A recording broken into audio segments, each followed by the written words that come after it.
Remember the Sabbath, to keep it holy. 6 days thou shalt labor and do all thy work. But the seventh day is the Sabbath of the Lord thy God. You know, Jesus said the Sabbath was made for man, and not man for the Sabbath. Too often we get the idea that, well, the Sabbath is for me, I can do what I want with it. You know, I wasn't made to fit into all the rules and regulations. I'll keep the Sabbath the way that I want to, because the Sabbath was made for man. But when Jesus said the Sabbath was made for man, he means it was made for man because man needed it. You see, the commandment says it is the Sabbath of the Lord thy God. And just like everything that God gives us, he didn't give it to us and then say, just do what you want. He gives it to us as a treasure. And he says, now I want you to use this in a certain way. It's like he gives us life. Now, that doesn't mean that we're free to do whatever we want with our life. He wants us to use it for him.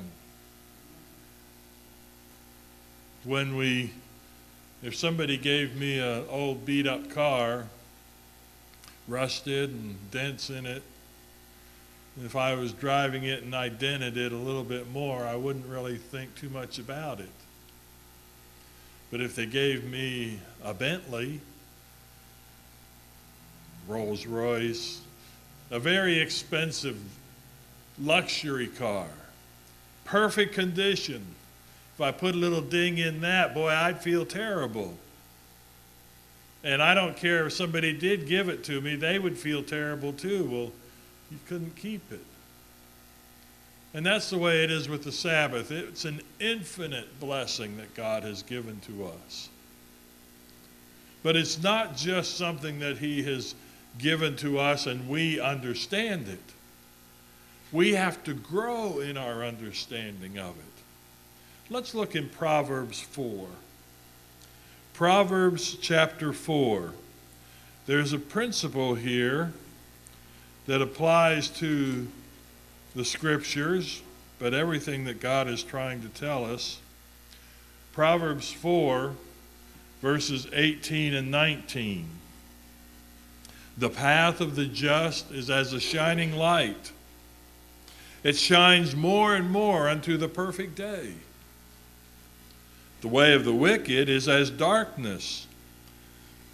They know not at what they stumble. You see, the wicked think they know what they're doing. They think they know where they're going.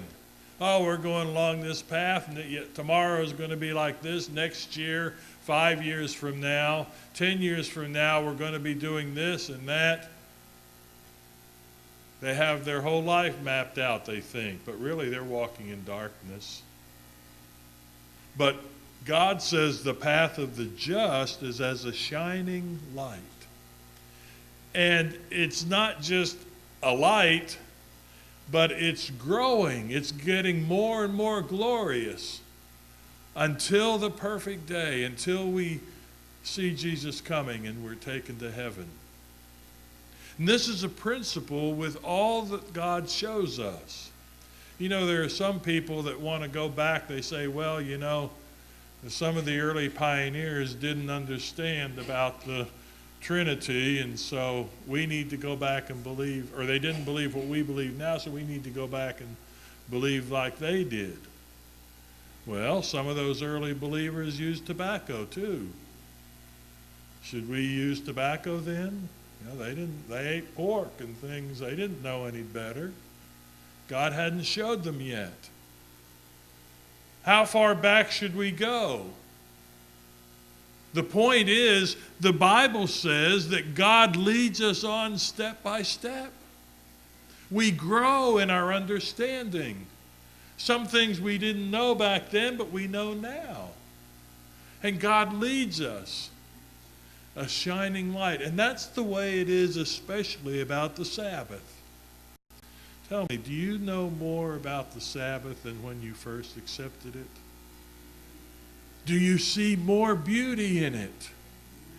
You know, sometimes when we first learn about the Sabbath or some other truth, we want to share it with our friends, and we might tell them things, and they don't buy it.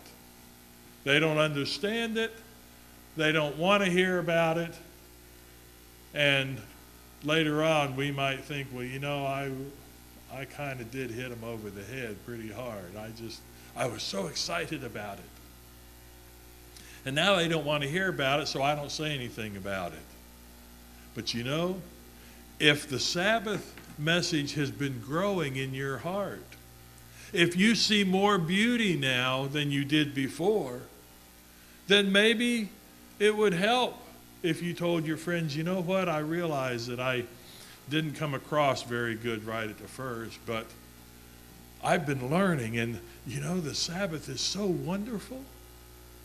I want to share with you some of the things I've learned.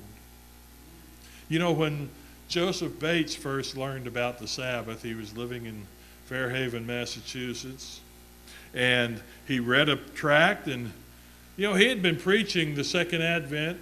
The disappointment had come and gone, and now he was learning about the Sabbath.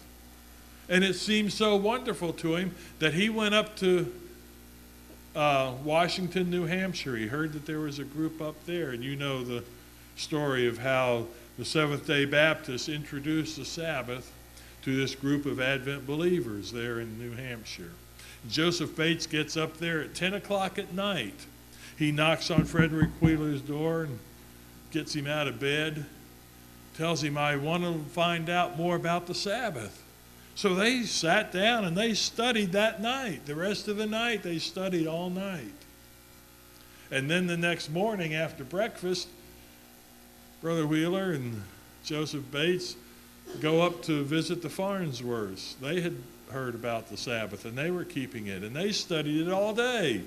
So here you have them studying, looking at the Bible, taking these texts, and learning about the seventh-day Sabbath. Brother Bates then left. They wanted to, well, you know, take it easy, rest. You come a long ways. You had to walk a lot, didn't walk the whole way. Nope, I'm going back home. He got back down to Fairhaven. That bridge there across, well, my wife and I have taken pictures there. Brother Bates was walking across, and he sees a friend of his coming the other way, and the friend knows he's been gone.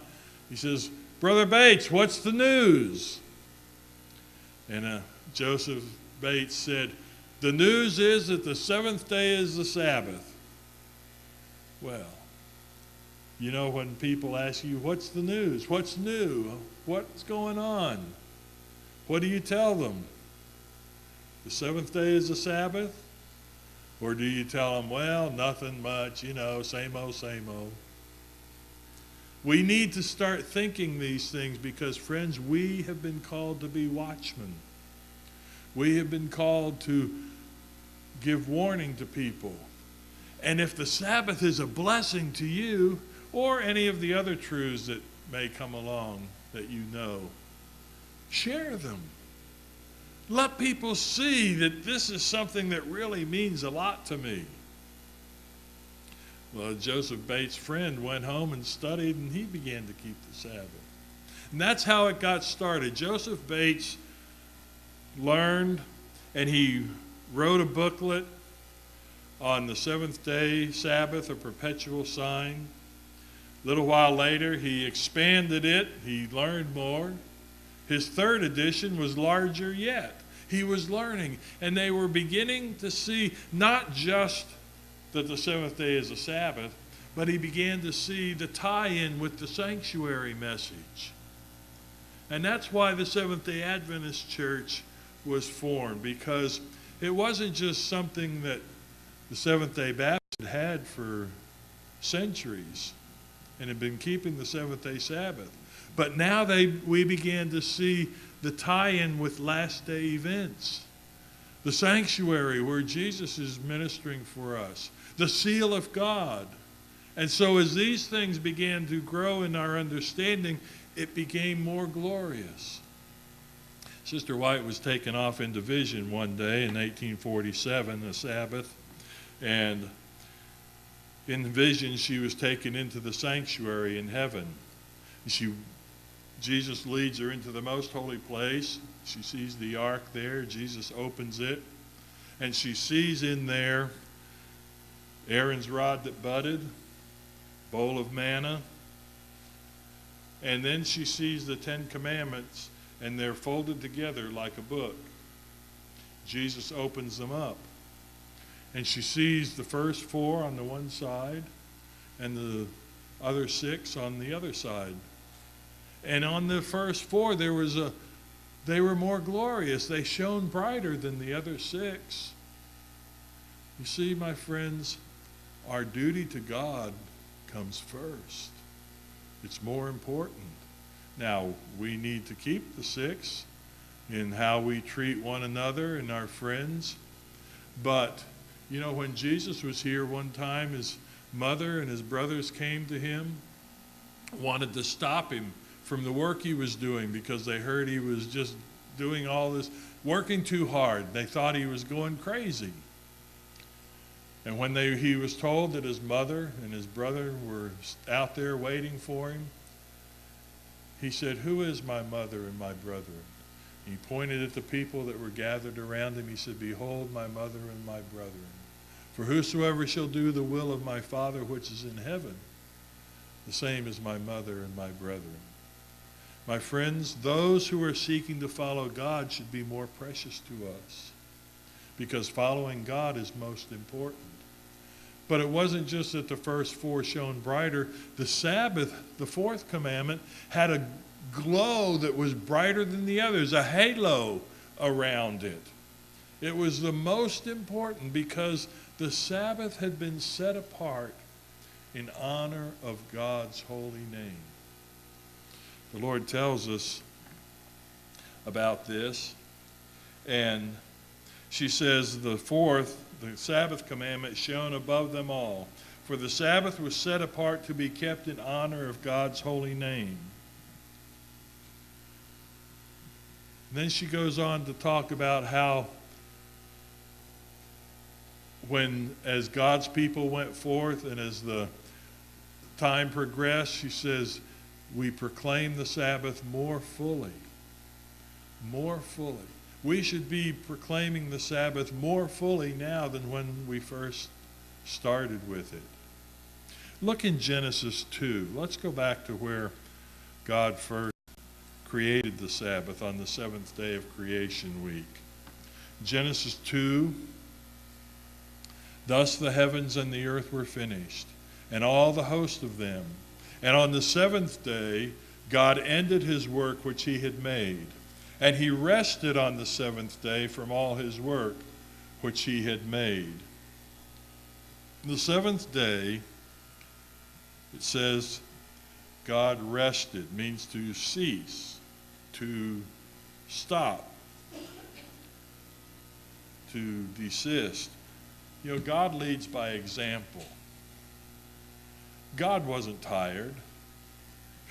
Been working all these 6 days and creating everything. I am just worn out. No, he wasn't tired. Adam and Eve weren't tired. They hadn't even been alive for 24 hours yet. And they had done some things, but they weren't tired. The resting, the stopping that God led by example in giving to us is to teach us, remind us that everything comes from God, that we are totally dependent upon him, that we must be in submission to him because we don't make anything ourselves. God does. God gives us wisdom. God gives us strength. God gives us the means. Everything we have comes from God. And that is the important lesson that I believe God wanted to teach Adam and Eve. And he wants to teach us. But see, Adam and Eve were created into a universe that was in rebellion. Now, the large majority was still following God, but Satan had already rebelled against God. Satan had managed to gain a third of the angels to side with him. And that took a long time. The Lord tells us that the Lord bore along with Lucifer. It doesn't tell us how long, but long was a long time. It took a while for him to even develop. But finally, when he got to the point where he was in total rebellion and was fighting to keep his place in heaven, to become God, the Lord cast him out. And then he went ahead with the creation of this earth. And so Adam and Eve were created in a world that had an enemy who wanted to destroy them. And this enemy had been teaching people, or the angels, he had been tempting the other beings in the universe, you don't need to follow God. You don't need to obey him. You're holy, you're perfect. You can do what you want. You can be your own God. You don't need to be submissive to God. You don't need to depend on him. You can do it for yourself. And that's why when Adam and Eve were created, God gave them the Sabbath. Now we're going to start out with this lesson. You see everything that's been made here? Adam, did you make any of this? No. All right. I made it for you because I love you. God was showing his love. Now, Adam, you see Eve here?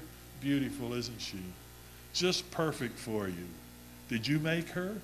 Did you go out and find her yourself? No. I made her for you. You see, everything that Adam and Eve had, God had given them.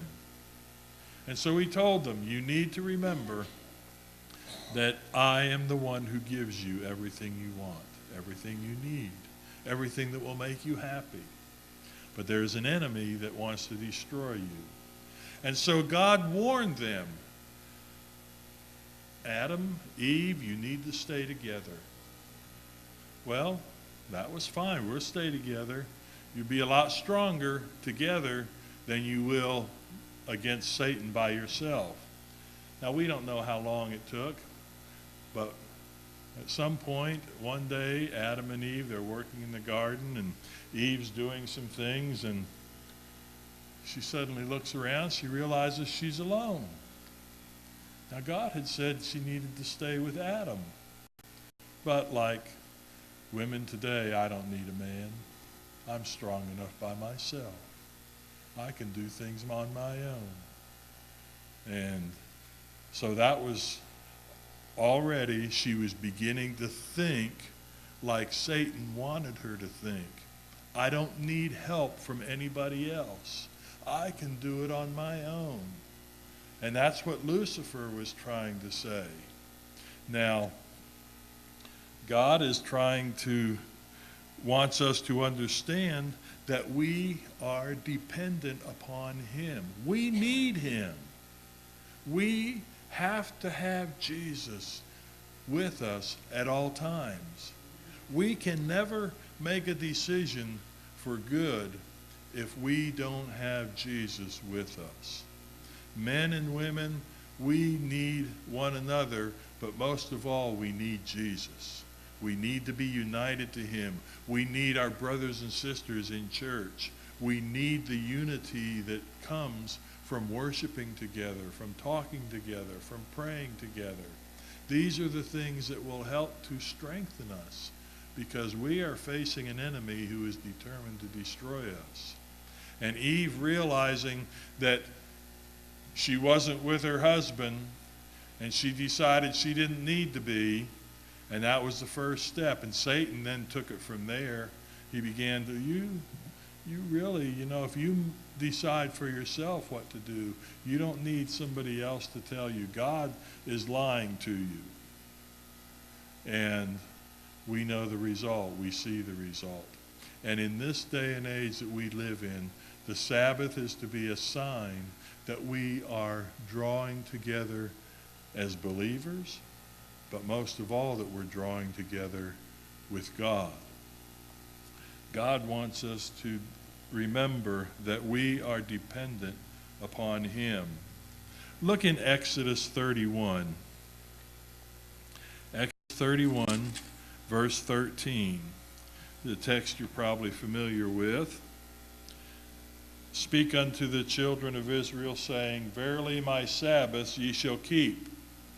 For it is a sign between me and you throughout your generations, that you may know that I am the Lord that doth sanctify you. Verily my Sabbaths ye shall keep, for it is a sign. The word here means a beacon, a lighthouse, a distinguishing mark. It is from a root that means to agree or to consent. It is a sign. It is something that shows we consent to God, to his way of life, to what he wants for us. We agree with him. Yes, Lord. Yes, God. You are the one who created me. You are the one who gives me all things. I acknowledge my dependence upon you. That you may know that I am the Lord. I, the Lord, am the one who sanctifies you. God says, I keep you. I purify you. I keep you for myself. That's what it's a sign of. That's what he's sanctifying. He is taking us to himself. Everything is from God. What does he do? He's given us because we are in a world of sin now. And sin separates us from God. And so God has placed a lighthouse, a beacon, the seventh-day Sabbath. He gives it, he says, here I am, come to me. I haven't done away with it. I haven't put the light out. The light's still on. I'm showing you the way. I'm here with you, drawing us to himself. He places a mark upon us to show us and to show others that we belong to him. There's an interesting, look in Exodus 21. In Exodus 21, it's talking about the rules if you had a servant, a slave, and if you bought a Hebrew as a slave, he could serve you for 6 years, and then the 7th year he would go out free. It wasn't supposed to be perpetual. It wasn't to be lifelong. But notice here, verse 5, if the servant shall plainly say, I love my master, my wife, my children, I will not go out free. Then his master shall bring him unto the judges.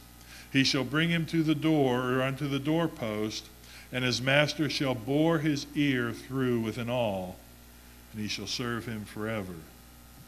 Now we might think that would be painful. The women get their ears pierced all the time, so I don't think it's that bad. But you take it up, and you go up, and you poke your ear with a little awl, make a hole there, a sign, a symbol that you belong to this master. You're going to serve him forever. You're going to keep your wife and your children because, you see, if you went as a slave and while you were there, your master gave you a wife and children, and you didn't want to leave, then you would get your ear drilled with a hole, and it would show it was a sign. You know, we often use this in reference to Jesus. In Psalms 40, there's a reference to this in relationship to the Messiah. Psalm 40, verse 6. Sacrifice and offering thou wouldest not, thou didst not desire. Mine ears hast thou opened. The word open means digged or pierced with an awl. My ears hast thou opened. Burnt offerings and sin offerings thou hast not required. Then I said, Lo, I come, in the volume of the book it is written of me. Here Jesus, the pre-incarnate Christ, is speaking. He says, you've opened mine ears. I'm going to have that ear, my ear pierced. I will serve you forever because I don't want to leave my wife and my children. And that's what Jesus did. He will forever bear the marks of his crucifixion, where he was pierced for us. And so What God is trying to say to us is, are you willing to have my mark on you? Are you willing for me to pierce your ear?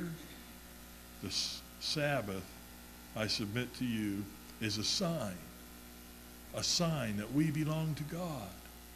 When we keep the seventh-day Sabbath, it means I belong to God. And sometimes it's a painful sacrifice. Some people lose their jobs because of the Sabbath. Some people lose friends, family members, children. It can be a very, very painful topic and a painful action to stand for God. But are we willing for God to put his mark upon us?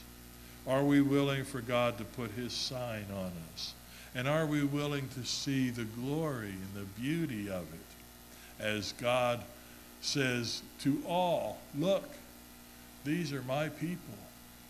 They keep my day holy. They belong to me. They're not following the rest of the world that tramples upon my holy day. These are people who, no matter what it has cost them, they are willing to say, I depend fully and completely upon God.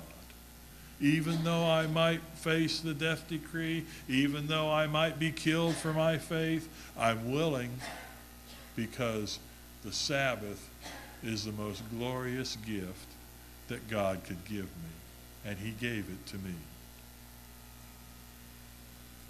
We're going to sing as our closing song, number 300.